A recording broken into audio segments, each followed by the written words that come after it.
Okay. The name of the story is Feed Me. I have this problem with food. If somebody else is paying, and I can have whatever I want, I just lose all control. It's like there's this tape in my brain playing over and over again from my childhood. Finish your plate! Little children in Europe are starving. My friend Sandra's mother back in the Bronx used to say, eat whatever you want, and the rest put in your mouth. What chance did I have? I am such a compulsive, waste not, want not kind of person that when I see the anorexic girl at the next table leaving over half her food on her plate, I have to really fight the impulse to say, excuse me, but if you're not going to finish that, could you mind passing it this way?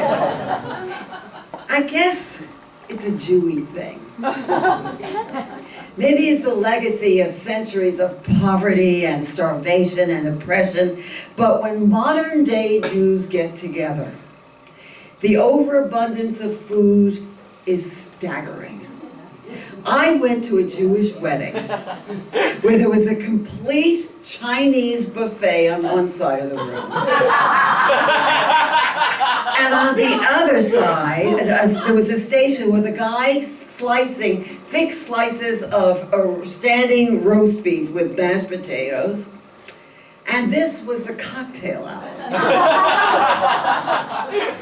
which was then followed by a sit-down dinner. And I ate it all. You might ask yourself, why would any normal person stuff themselves like that? And the answer is very simple. Because it's there. Now, Jews are not the only ethnic group who celebrate every occasion by gorging till they explode. The Chinese, the Indians, the Sicilians, African Americans, they also do a pretty good job of it. Again, the legacy of oppression.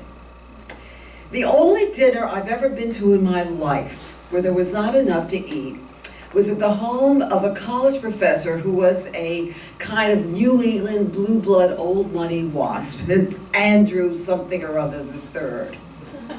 And for 4 people, he had prepared 4 thin slices of lamb, 8 new potatoes, and 3 bottles of Pinot Noir. But my worst food disaster happened when I was a guest on Oprah. It started like this. People always see me as your typical Jewish woman, and I guess it's true. I have curly hair, I have noisy opinions on every subject, and I have never owned a backpack. Plus, after years of speech classes, there's still that trace of Bronxiness in my voice. So I guess I'm a living stereotype. And the worst thing about it is having to sit through those endless jokes about Jewish women, spoiled princesses and smothering mothers and frigid wives. All these jokes, by the way, written by Jewish men. My doctor told me I should avoid any excitement, so I married a Jewish woman.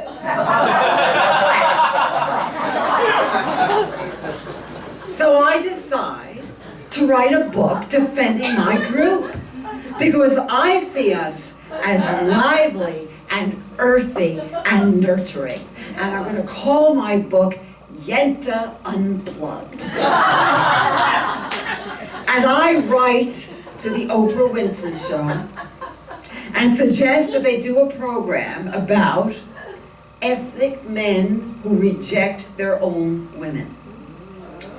They like the idea, and I am invited as an expert witness. Well, I go into all kinds of I'm going to be rich and famous fantasies. Now let me explain why this is the scheme of a brain-damaged person. I don't have a book. I don't have a publisher.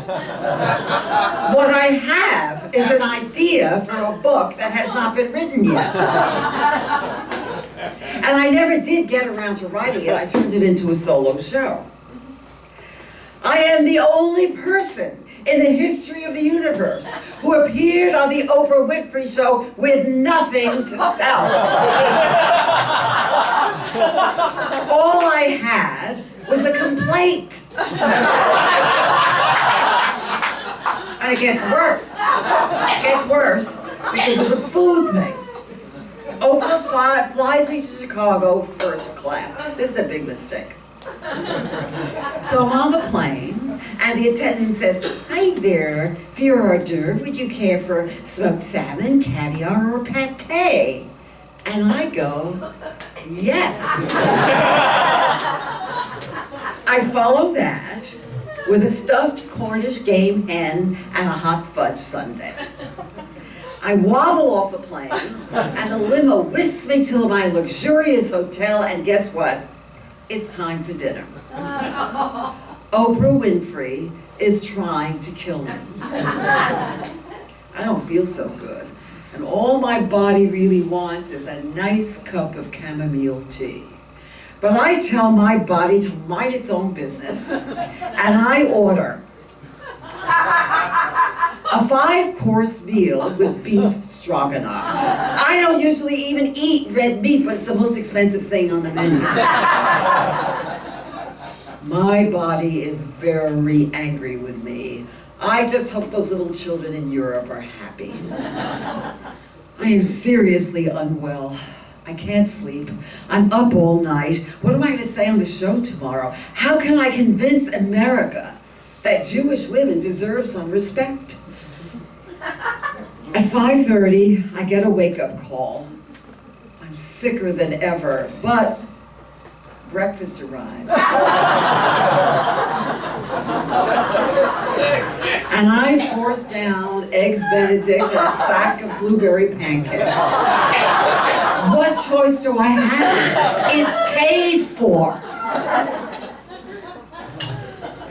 At 6:30, the limo arrives to take me, sick and nauseous, to the studio.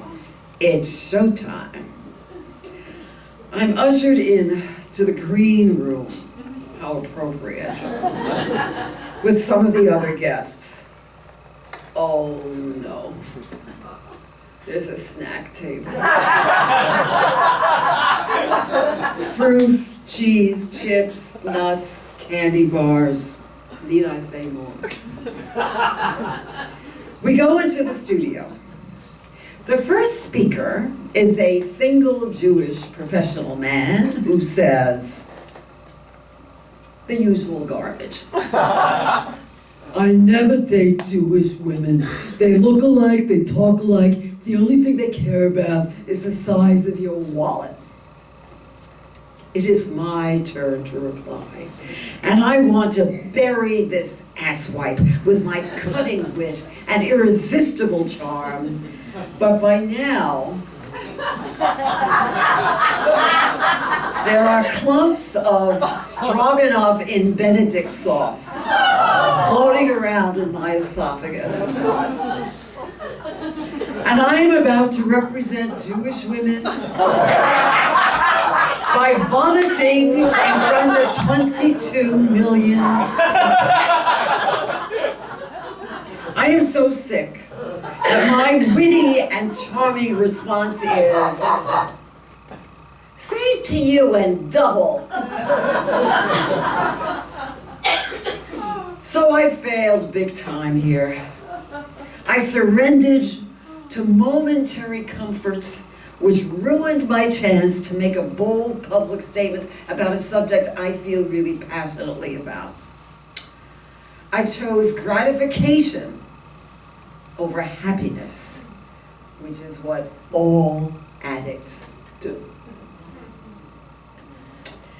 The next day at home, my husband makes a lame attempt to console me. "Don't make such a big deal about this. Come on, who watches Oprah anymore?" And then I hear my son talking on the phone. No way, that wasn't my mother. Well, not my real mother. I never told you I'm adopted. You know that expression, there's no such thing as a free lunch? Yeah. Well, I guess it's true. Thank you.